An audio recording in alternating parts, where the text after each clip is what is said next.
दूर दूर से विदेशी गुरु लोग उनसे सलाह लेते थे और उनका ज्ञान मांगते थे। कई लोग आते थे और उनसे उन्हें सिखाने और उन्हें सैन्य की शिक्षाओं से प्रबुद्ध करने के लिए कहते थे। उन्होंने कभी किसी को दूर नहीं किया। एक दिन एक आदमी उनसे मिलने आया और उन्हें 2 उपदेश दिए। जैन मास्टर से कहा, सर मैंने बहुत सारी जैन किताबें पढ़ी हैं। फिर उन्होंने उन किताबों के बारे में बात करना शुरू कर दिया जो उन्होंने जैन के बारे में पढ़ी थीं। फिर उन्होंने कहा, सर मैं आज आपसे यह कहने आया हूं कि आप मुझे जैन के बारे में सिखाएं, आत्मज्ञान के लिए मेरा दिमाग खोलें।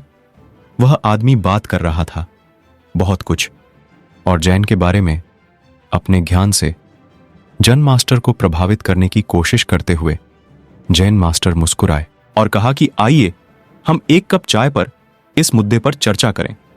जब चाय परोसी गई तो सरसों ने आगंतुकों के कप में चाय डालना शुरू कर दिया।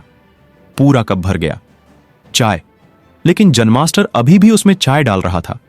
चाय कप से बाहर गिरने लगी, लेकिन मास्टर अभी भी कप में चाय डाल रहा था। आगंतुक यह सब देखकर आश्चर्यचकित हो गया। अंत में वह अधीरता से चिल्लाया, सर बहुत हो गया, आप चाय को पूरे डिब्बे में गिरा रहे हैं।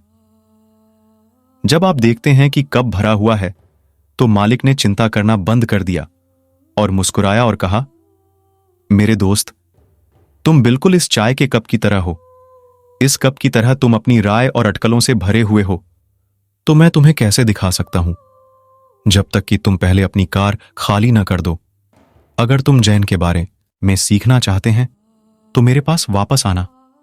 जब कप खाली हो तो खाली मन के साथ मेरे पास वापस आना। अगर हम अपने जीवन में देखें तो पाएंगे कि अक्सर जब हम कुछ नया सीखने की कोशिश करते हैं तो हमारा दिमाग पूर्व धारणाओं और धारणाओं से भरा होता है। लेकिन यदि आप कुछ नया सीखना चाहते हैं तो सबसे पहले आपको अपने दिमाग को खाली करना होगा। चाहे वह कोई नया वाद्य यंत्र बजाना सीखना हो या किसी कठिन योग तकनीक में महारत हासिल करना हो या ध्यान करना सीखना हो, अपने दिमाग को पूर्व धारणाओं से खाली करना और नए विषय के साथ संपर्क करना हमेशा बेहतर होता है। एक नया दृष्टिकोण। यदि आपका दिमाग खाली है तो यह हमेशा किसी भी चीज के लिए तैयार रहता है। यह हर चीज के लिए खुला रहता है। इसलिए हमेशा याद रखें कि शुरुआती दिमाग में कई संभावनाएं हैं, लेकिन विशेषज्ञों में कुछ ही हैं।